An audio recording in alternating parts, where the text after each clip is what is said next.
Selamat sore Bapak Ibu sekalian. Saya mengajak kita untuk membuka suara kita mau berdoa untuk rekan-rekan di samping kiri kanan kita.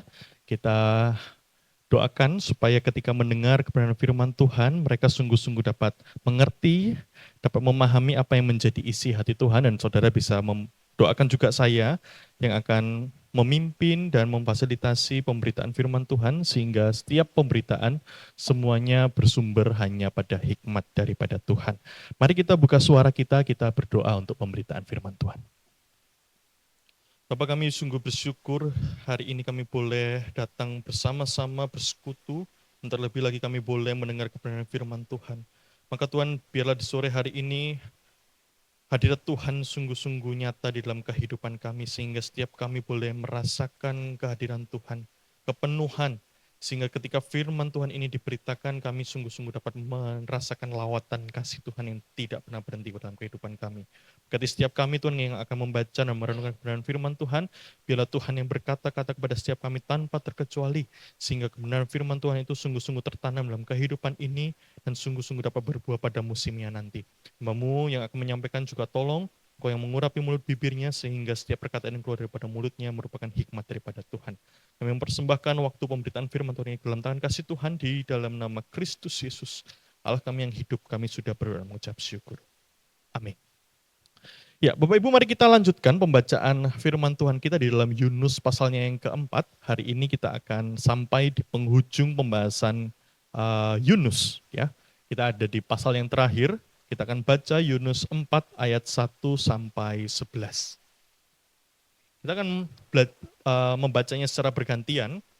Saya akan membaca pasal yang pertama, Bapak Ibu sekalian baca ayat yang kedua, silih berganti sampai di ayat yang ke-11.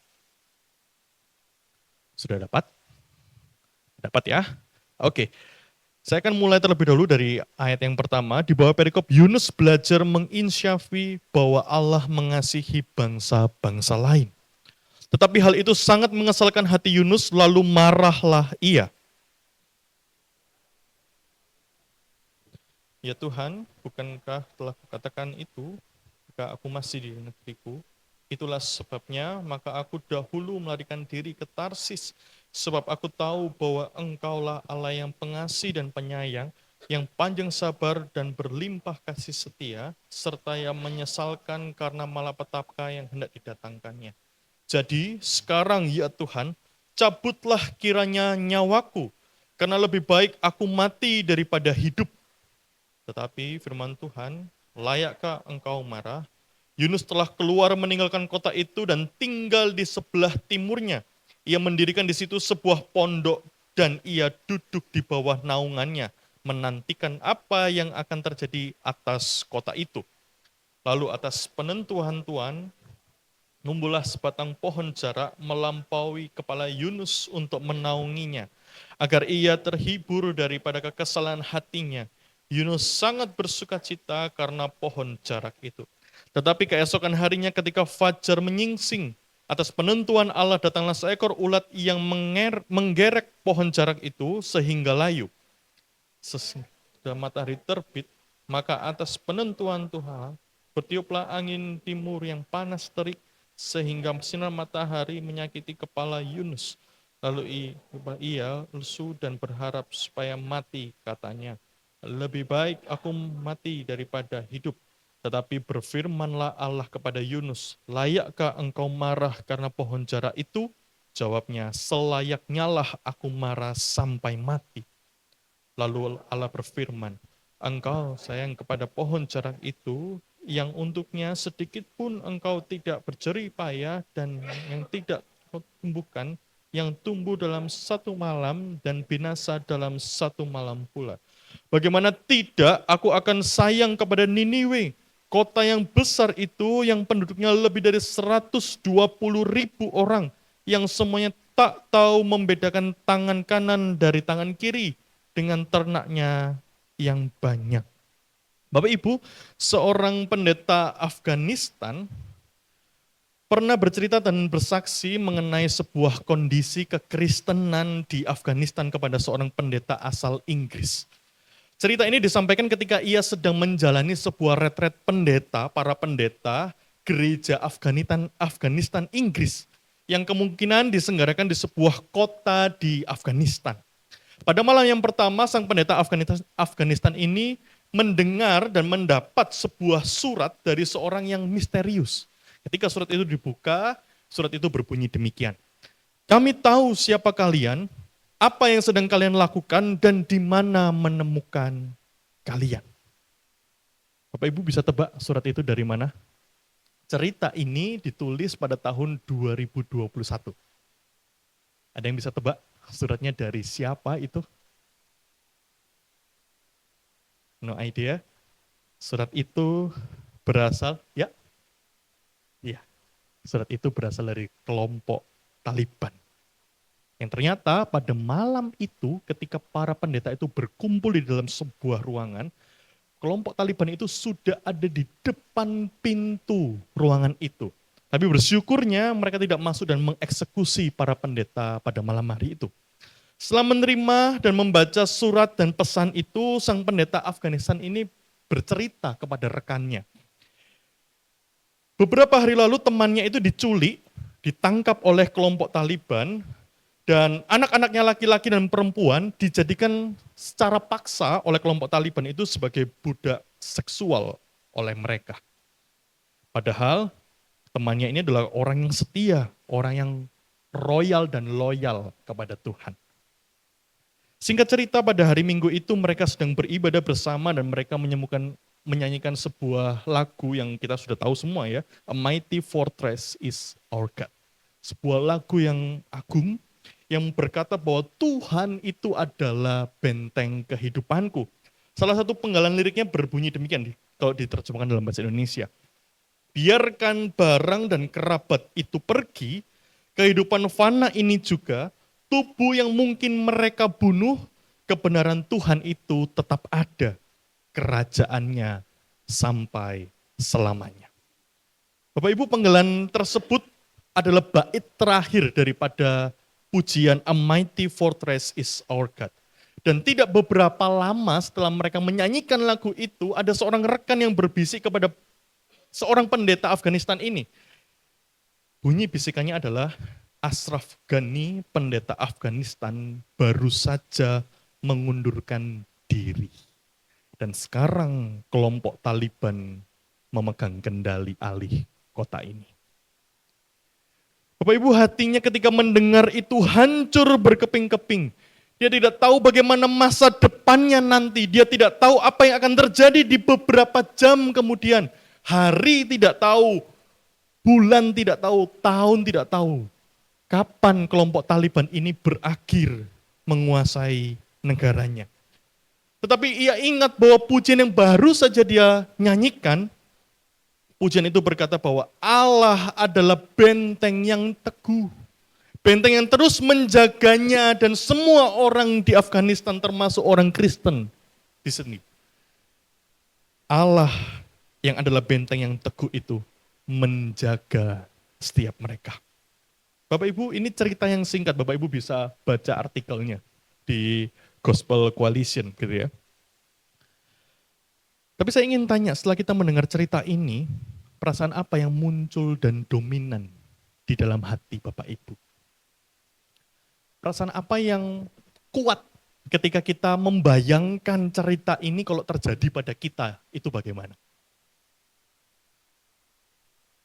Apakah perasaan bangga karena orang-orang seiman kita tetap berpegang teguh pada imannya, meskipun penderitaan, penganiayaan silih berganti dan akan datang menyerbunya?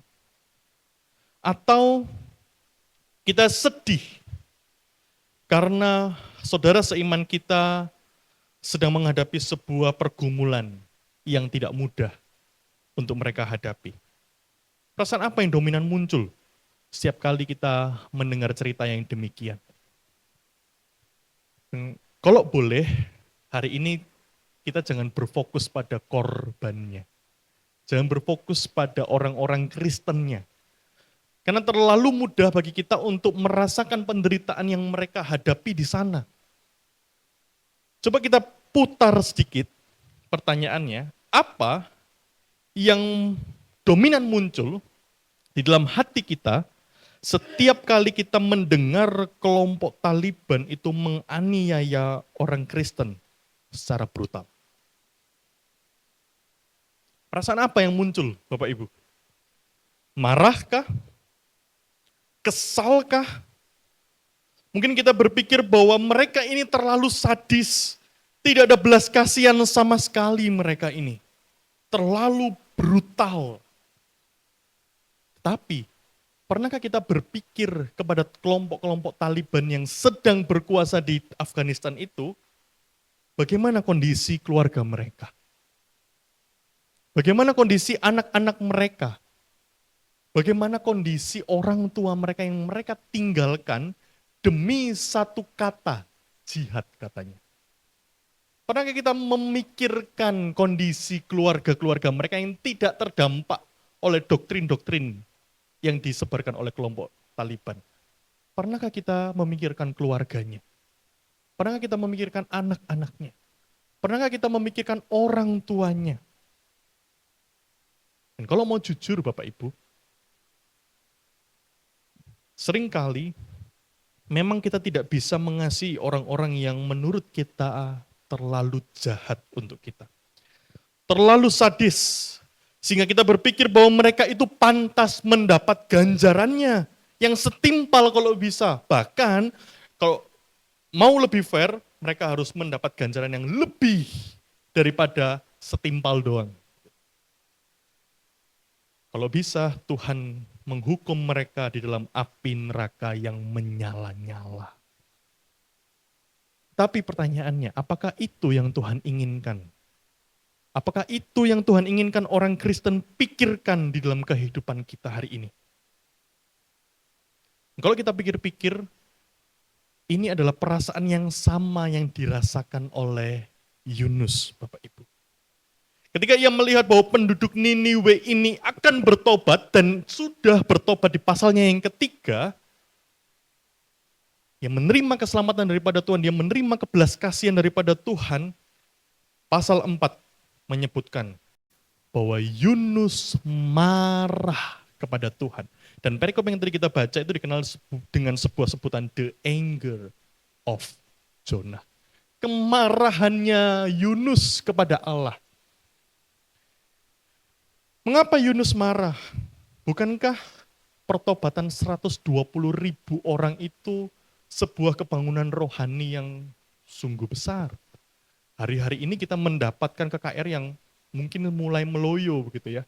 Tapi ketika kita mendapat KKR yang banyak orang datang di sana, kita menemukan kesembuhan di sana, kita menemukan kebangunan rohani di sana, bukankah ini sebuah kebanggaan bagi pengkhotbahnya yang berkhotbah? Tapi kenapa Yunus marah pada waktu itu? Bukankah Yunus harusnya bersyukur?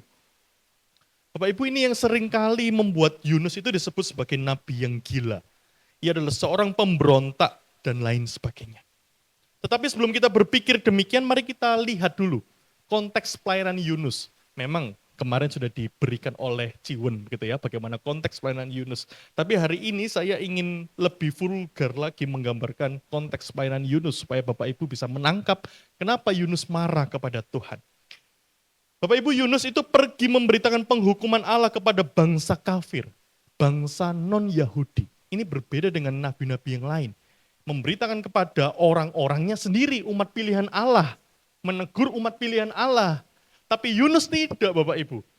Yunus pergi menegur berkhotbah kepada orang-orang yang non-Yahudi, bukan bangsa pilihan Allah. Bahkan kalau kita mau jujur, kehidupan mereka itu sangat jauh daripada Taurat Tuhan. Bukan hanya itu juga, mereka adalah orang-orang fasik, orang-orang yang sadis, orang-orang yang tidak punya ampun, yang kalau menangkap musuh-musuhnya, mereka itu bisa mengkuliti musuh-musuhnya itu hidup-hidup. Dan kalau mereka bertemu dengan perempuan yang sedang hamil, mereka akan injak perutnya, kemudian mereka akan belah perutnya, kemudian mereka akan ambil janin yang ada di perut ibu hamil itu, kemudian ditarik keluar dan dilemparkan ke dinding. Bapak Ibu, inilah konteks pelayanan Nabi Yunus. Ini adalah orang-orang yang super sadis, super gila Bapak Ibu yang dilayani oleh Nabi Yunus. tidak punya belas kasihan lagi. Hati nuraninya itu sudah tertutup oleh hal-hal yang jahat. Dan ketika Yunus mengabarkan berita keselamatan, berita penghukuman Allah, mereka bertobat. Bahkan dikatakan bahwa Allah mengasihani mereka. Maka secara manusiawi Yunus tidak bisa terima hal itu. Di dalam ayat yang pertama Bapak Ibu, dikatakan bahwa hal itu mengesalkan hati Yunus. Bapak Ibu, jika kita melihat teks Ibraninya, kata kesal itu berasal dari kata ra'ah, yang artinya adalah kejahatan. Dan kalau saya boleh menelusuri kata kejahatan itu juga biasanya digunakan untuk kata malapetaka.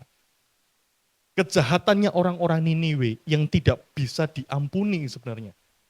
Dan para penafsir itu sepakat bahwa di dalam ayat pertama ini kata ra'ah yang mengesalkan hatinya Yunus ini itu diterjemahkan sebagai kejahatan.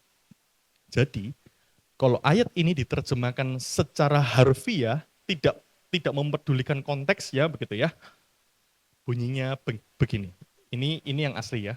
Tetapi hal itu sangat mengesalkan hati Yunus. Kalau kita terjemahkan ulang begini. Tetapi itu adalah kejahatan yang sangat besar bagi Yunus. Lalu marahlah ia. Ketika Yunus melihat bahwa bangsa Niniwe itu bertobat karena pemberitaannya tentang penghukuman Tuhan, Yunus melihat bahwa yang dilakukan Tuhan terhadapnya itu adalah sebuah kejahatan. Sebuah hal yang salah kalau Bapak Ibu melihat versi bahasa Inggrisnya di dalam Common English Bible, di sana digunakan kata wrong. Apa yang dilakukan oleh Allah dilihat Yunus sebagai sebuah kesalahan. Yunus tidak bisa menerima hal itu, Bapak Ibu.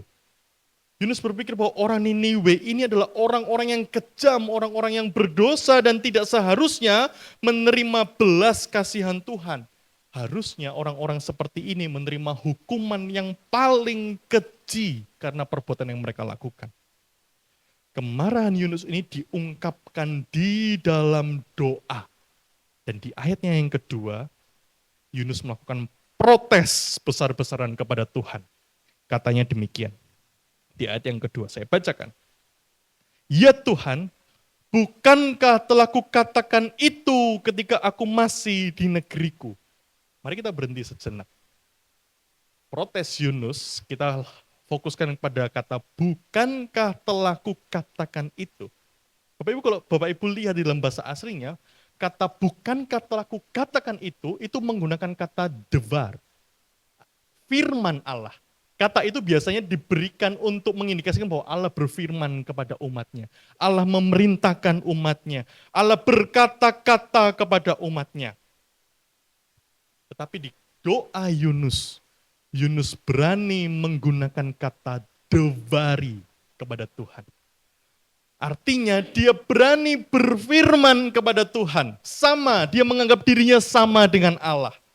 Dan kalau boleh diterjemahkan secara bebas, doa Yunus akan berbunyi demikian. Tuhan, bukankah sudah kukatakan kepadamu bahwa aku tidak mau ke Niniwe, karena aku tahu engkau adalah Allah yang maha pengasih dan penyayang, panjang sabar dan berlimpah kasih setianya, yang menyesalkan karena malapetaka yang hendak didatangkannya.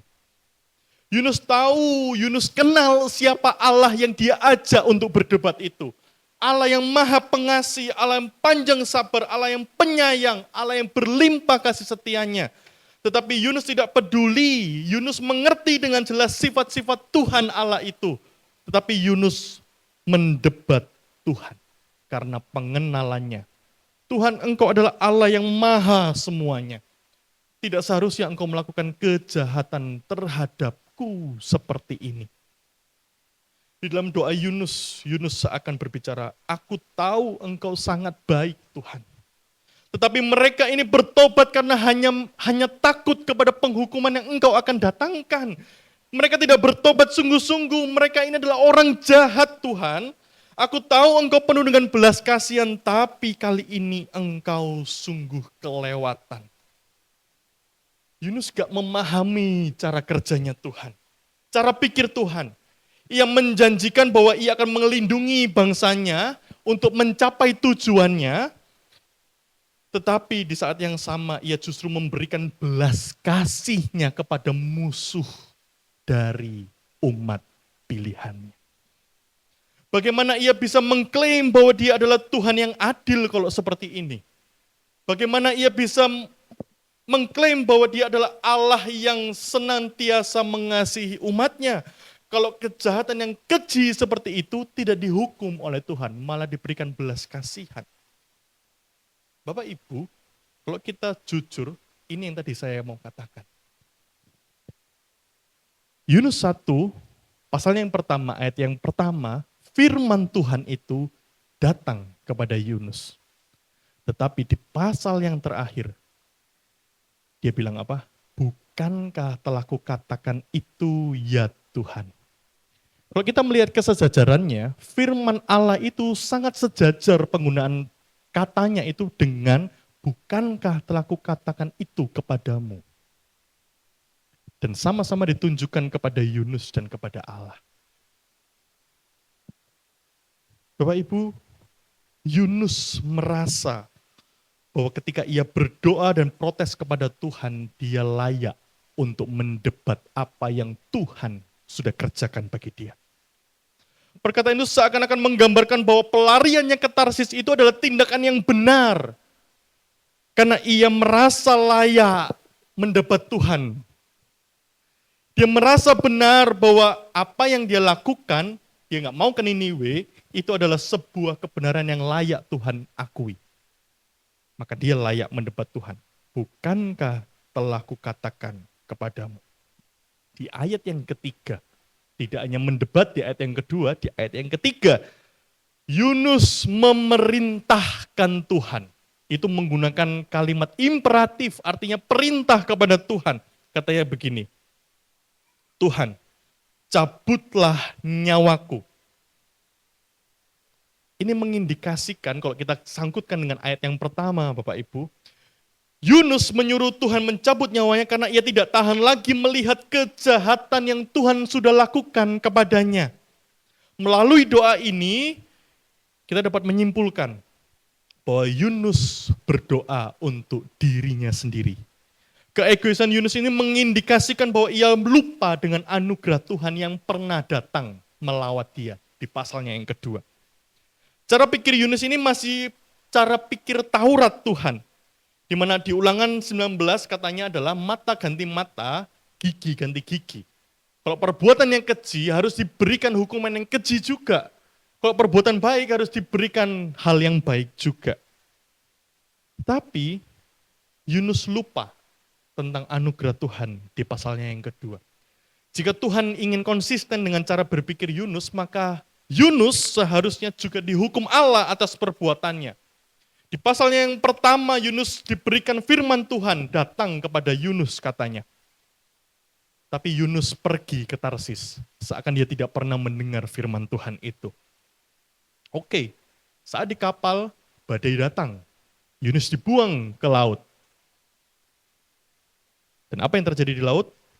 Yunus dimakan oleh ikan yang besar.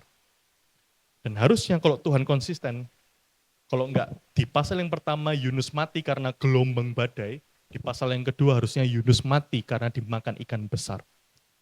Tetapi itu tidak terjadi Bapak Ibu. Allah memberikan anugerahnya kepada Yunus, mendatangkan ikan besar itu untuk menyelamatkan Yunus. Dan jika kita melihat ceritanya Yunus sampai di pasal yang keempat ini, maka kita bisa menyimpulkan demikian.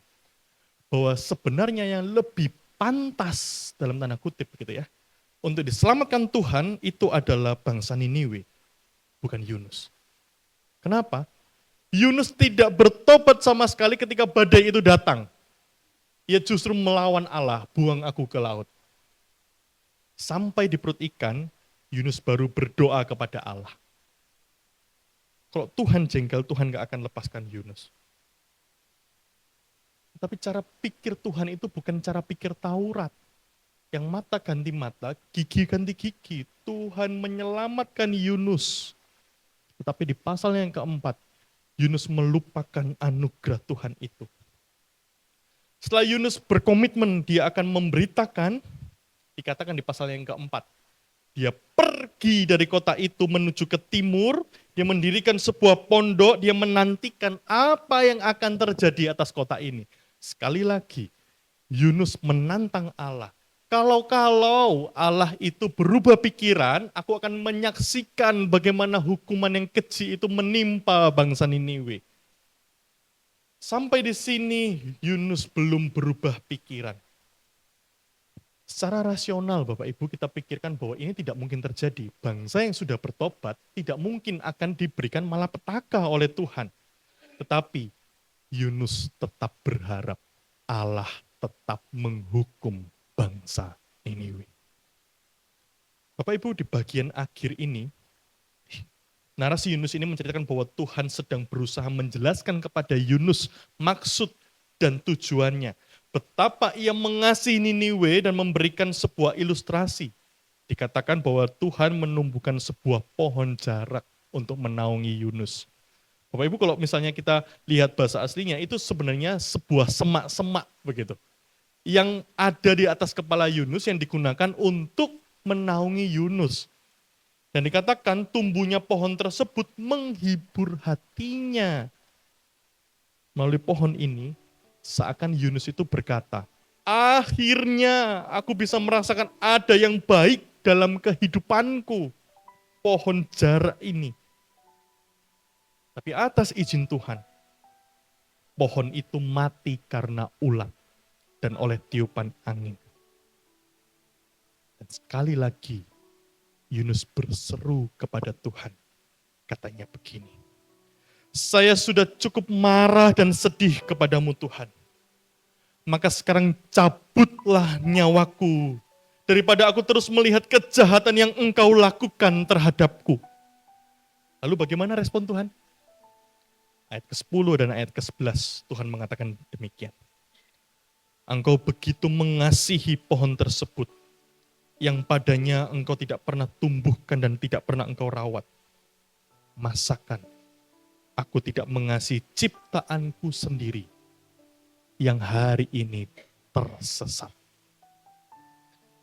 Bapak Ibu kalau kita renungkan, bukankah kita sama seperti Yunus? Yunus yang memberitakan tentang keselamatan, tetapi Yunus yang sama menantikan penghukuman Tuhan. Kita sering melupakan anugerah Tuhan yang sudah diberikan kepada kita terlebih dahulu. Kita dengan mudah melupakan pengorbanan Kristus di kayu salib itu dan menggantikannya dengan ego kita masing-masing. Kita lupa bahwa di kayu salib itu adalah tempat puncak di mana Allah itu mencurahkan amarahnya. Murkanya ditumpahkan di atas kayu salib. Tapi di kayu salib yang sama, ember kasih Tuhan itu dituangkan juga. Belas kasihan Allah itu dituangkan untuk semua umat manusia. Kita lupa atas semua itu. Kita sulit membagikan anugerah yang telah kita terima itu kepada orang lain. Kita sering berpikir kalau bisa anugerah itu untuk aku sendiri Tuhan, bukan untuk dia. Bapak Ibu, Yunus 4 ini menyadarkan kita satu hal. Bahwa belas kasihan Allah itu diberikan bagi semua orang. Dengan catatan, bagi mereka yang mau taat dan percaya kepada Dia. Ini menandakan bahwa Allah itu bukan tidak serius dengan dosa. Kemarin Ciwun sudah mengomong, di Nahum, ketika bangsa ini kembali kumat, gitu, Allah menunggang balikkan Niniwe. Ini tanda bahwa Dia serius dengan dosa. Tetapi di saat yang sama dia juga mengasihi orang-orang yang mau berbalik dan menaati firman-Nya. Maka pertanyaannya bagi kita semua adalah, Maukah kita menjadi suara Allah bagi mereka yang terhilang? Atau kita mau seperti Yunus, mengabarkan suara Allah, tapi di saat yang sama kita mau menantikan penghukuman Allah atas mereka yang kita beritakan tentang anugerah. Bapak Ibu ingat, di dalam kitab Wahyu pasalnya yang ke-7 ayat yang ke-9, yang berdiri di hadapan tahta anak domba itu bukan orang-orang Yahudi, bukan orang-orang Kristen saja, melainkan semua orang dari segala bangsa dan suku dan kaum dan bahasa. Ini artinya anugerahnya tidak terbatas terhadap satu kelompok saja, satu ras saja, satu orang saja, satu bangsa saja. Melainkan keselamatannya ini diperuntukkan untuk semua orang yang mau bertobat dan menaati firman-Nya. Lalu apa yang bisa kita lakukan? Kita kembali kepada perintah Matius 28 ayat yang ke-19 sampai ke-20. Karena itu, pergilah, jadikanlah semua bangsa muridku dan baptislah mereka di dalam nama Bapa dan Anak dan Roh Kudus. Dan ajarlah mereka melakukan segala sesuatu yang telah kuperintahkan kepadamu. Dan ketahuilah, Aku menyertai kamu senantiasa sampai akhir zaman. Bapak Ibu, ingat, satu kata-kata, satu kalimat dari teolog yang namanya Hans Urs von Balthasar. Dia adalah seorang teolog Jerman yang namanya masyhur. Khotbahnya sangat powerful. Dia mengatakan di dalam salah satu bukunya, bahwa kasih Allah itu selalu lebih besar. Selalu lebih besar dari apa? Selalu lebih besar daripada kemarahannya Yunus. Selalu lebih besar daripada dosa-dosa orang-orang Niniwe. Selalu lebih besar daripada batasan-batasan yang kita buat terhadap umat manusia dan sesama kita. Selalu lebih besar dari apa yang kita pikirkan. Tugas kita, pergi, jadikan semua bangsa itu muridku. Baptis mereka, ajari mereka, supaya mereka tahu mana Allah yang menyelamatkan mereka. Pertanyaannya, maukah kita sekalian menjadi suara Allah bagi mereka yang terhilang hari ini? Mari kita tundukkan kepala, kita berdoa. Saya berikan waktu hening sejenak. Berbicaralah secara pribadi kepada Allah. Ungkapkan komitmen Bapak Ibu sekalian ketika mendengar kebenaran firman Tuhan ini. Apa yang tergerak dalam hatimu, engkau katakan muka dengan muka kepada Allah. Apa yang menjadi rencanamu, apa yang menjadi keinginan hatimu, sampaikan kepada Dia. Karena Dia adalah Allah yang maha pendengar, maha kasih, panjang sabar, dan maha pengampun.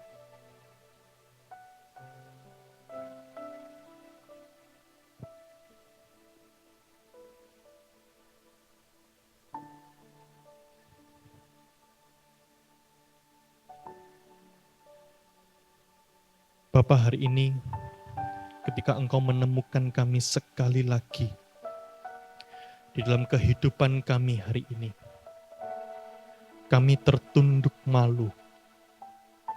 Seringkali kami sama seperti Yunus yang melupakan anugerah Allah yang pernah melawat setiap kami. Karya Tuhan yang begitu besar yang pernah memenangkan kami. Kami rubah semuanya dengan ego kami. Apa yang kami mau, Tuhan. Kami dengan mudah melupakan karya Tuhan. Tetapi hari ini, Tuhan, kami melihat bahwa Engkau tidak pernah sedetik pun meninggalkan kami. Tidak pernah sedetik pun tidak mengasihi kami. Untuk itu Tuhan, kami tertunduk malu melihat kasih Tuhan yang begitu setia terhadap kami orang yang berdosa ini. Maka hari ini Tuhan, kami memohon anugerah Tuhan sekali lagi kepada setiap kami. Memasuki masa prapaskah ini, kalibrasi ulang hati kami. Buang hal-hal yang tidak perlu untuk kami bawa untuk mengikut Tuhan. Perbarui komitmen kami. Perbarui hati kami Tuhan. Sehingga apa yang menjadi pusat kehidupan kami ialah Engkau, Allah yang hidup dan karya salib-Mu.